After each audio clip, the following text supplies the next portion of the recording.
Eu costumava escrever algumas coisas no café e de modo algum me agradava a ideia de que ele pudesse observar-me ao fazê-lo. Parecia-me insolente escrever em sua presença, aonde seus olhares fugidios eu cuidadosamente largava o lápis. Fala pessoal, eu sou Francis Marcos Oliveira e você está no meu canal Universo Particular. Hoje eu vim trazer aqui uma recomendação de leitura e também trazer minhas impressões de leitura, desse livro do Elias Canetti, escritor, ganhador do Prêmio Nobel de 1981. Ele que escreveu muito pouco, mas foi muitíssimo premiado. Isso eu achei muito curioso na vida do Canetti. Desde já eu posso adiantar que eu gostei demais da escrita dele, eu achei muito sofisticada. E o livro que eu vou falar hoje dele é o terceiro volume de uma autobiografia. Eu estou falando de O Jogo dos Olhos, que vai narrar memórias do autor desde a década de 30, ali 1931, até 1937. Esse daqui, como eu falei, é o terceiro volume de uma trilogia. Se eu não me engano, o primeiro é Uma Luz em Meu Ouvido e o do outro é A Palavra Absolvida. E o Canetti, gente, ele foi muito criticado pela crítica literária da época dele. Ele era chamado de o pequeno grande homem porque ele se tinha em alta estima, vamos dizer assim, Ele achava que era grande demais. E isso é muito comum, a gente sabe, nesse meio intelectual, as pessoas se levarem a sério demais. E o Canetti, ele vai falar nesse livro aqui, entre outras coisas, sobre a ascensão de Hitler ao poder. Vai falar também sobre a Guerra Espanhola, a Guerra Civil Espanhola. O momento da morte da mãe dele, no final desse livro, também assim, é um pouco comovente, porque o Canetti ele não se dava bem com a mãe dele, ele se distanciou muito da mãe, a mãe que tinha descendência espanhola e que o forçou a aprender alemão, escrever em alemão, porque o Elias Canetti ele é búlgaro. Só que ele mesmo sendo fluente em inglês, porque ele viveu na Inglaterra também, mas toda a obra dele é escrita em alemão. Ele viveu muito tempo ali em Viena. Aliás, o Canetti é um cara muito viajado. Ele viveu na Inglaterra, ele viveu na Suíça, ele viveu na França, viveu ali na Áustria também, Então, um cara de uma cultura muito vasta. E o que falar desse livro? Primeiramente, eu amei a escrita do Elias Canetti.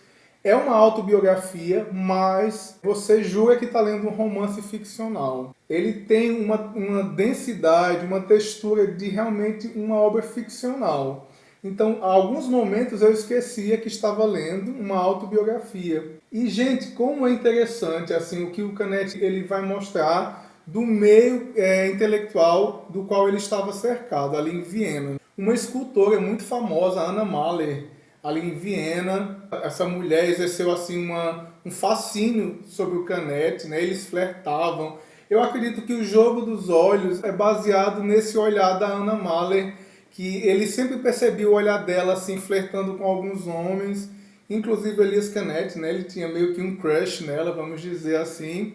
E pelo que eu andei lendo, o Canetti teve um caso, extraconjugal com essa escultora. Sua primeira esposa era a Vesa, uma judia também, poetisa, tradutora, e meio que ele acabou deixando a Vesa por essa Anna Mahler. E assim, ele tinha fama de mulherengo, sabe? Tem até aqui uma parte do livro que ele começa a se relacionar com uma pupila, uma menina que queria aprender a escrever e que escolhe o Canetti para ser esse instrutor dela. Ela fazia parte de uma família muito malquista ali em Viena. O Canetti, sempre que passava em frente à casa dela, virava o rosto para não olhar para a casa dela e depois ele acabou conhecendo a família, acabou se envolvendo assim também nas reuniões que eles faziam, nos jantares, porque era uma casa onde frequentava pessoas extremamente famosas, pessoas extremamente importantes desse contexto, como Robert Musil, James Joyce e Thomas Mann. Então daí você vê o peso das figuras que frequentavam aquela casa. Então eu achei muito interessante, assim como o Canetti, ele vai nos apresentando essas personalidades ali da Áustria, desde escultores, pintores, poetas, e ele também, de certa forma, faz uma denúncia à vaidade que essas pessoas têm. O Robert Musil, ele é meio que uma inspiração, um ídolo para o Elias Canetti, ele conheceu o Musil. O Canetti vai mostrar o quanto o Musil era sensível, Ele era uma pessoa muito vaidosa e queria ser o centro das atenções. Então ele nunca andava sozinho, sempre estava acompanhado, ele meio que tinha fobia a pessoas que ele não conhecia e ele se cercava de pessoas que o admiravam. Houve até um conflito com Thomas Mann. É um jogo de vaidades. De certa forma, o nome desse livro devia se chamar O Jogo das Vaidades, porque o Canetti ele vai mostrando como cada um quer ser melhor que o outro. Então, assim, para não estragar a leitura de vocês, quais são as personas que aparecem aqui?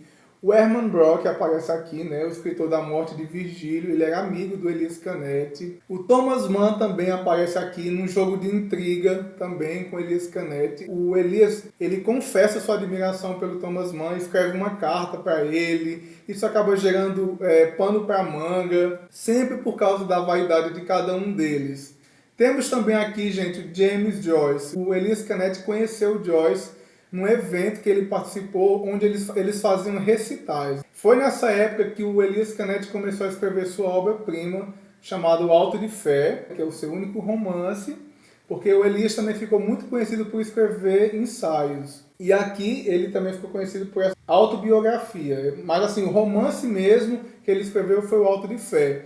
Ele também ficou muito conhecido pelo livro dele, Massa e Poder, que é meio que um estudo antropológico, sociológico sobre a sociedade. E nesse evento que ele conhece o Joyce, ele recita, né, a obra dele, que ele estava em desenvolvimento ainda, num dialeto lá de Viena. E o Joyce, mesmo sendo um poliglota, ele meio que não entendeu muito bem o que o Elias estava lendo. Então aqui ele vai citar, né, esse encontro dele com James Joyce, que já era uma pessoa assim, extremamente conhecida nessa época. Só mais algumas curiosidades sobre o autor para a gente encerrar esse vídeo, que é muito mais uma indicação de leitura, tá, gente? O Elias nasceu em 1905 na Bulgária e morreu em 94, então ele viveu quase 90 anos. Como eu já disse, ele escreveu pouco, mas foi um autor muitíssimo premiado.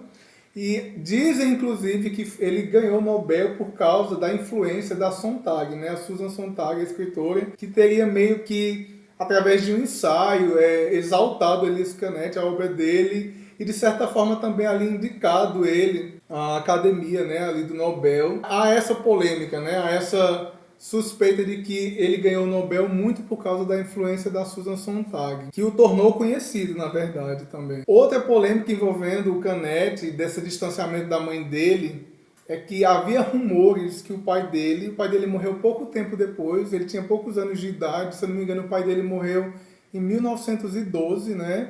Então ele era bem jovem quando o pai faleceu, e havia rumores de que a morte do pai tinha a ver com a mãe dele, porque eles não se davam bem. Então não se sabe as causas realmente da morte do pai. Então isso fez com que o Elias Canetti se distanciasse muito da mãe dele, e o final do livro você vai perceber muito isso, a relação. Um dos irmãos do Elias Canetti dedicou toda a vida dele à mãe dele, foi fazer medicina para cuidar da mãe que tinha problemas respiratórios. O que eu posso dizer? Leiam isso daqui, certo? Eu já coloquei na minha wishlist os outros 2 volumes dessa obra. E quero ler mais coisas também do Elias Canetti, porque eu gostei muito da escrita dele, sabe? Demais. Tá aí, pessoal. Eu espero que vocês tenham gostado desse vídeo. Deixe o seu comentário, o seu joinha. Beijo no coração e até a próxima. Valeu!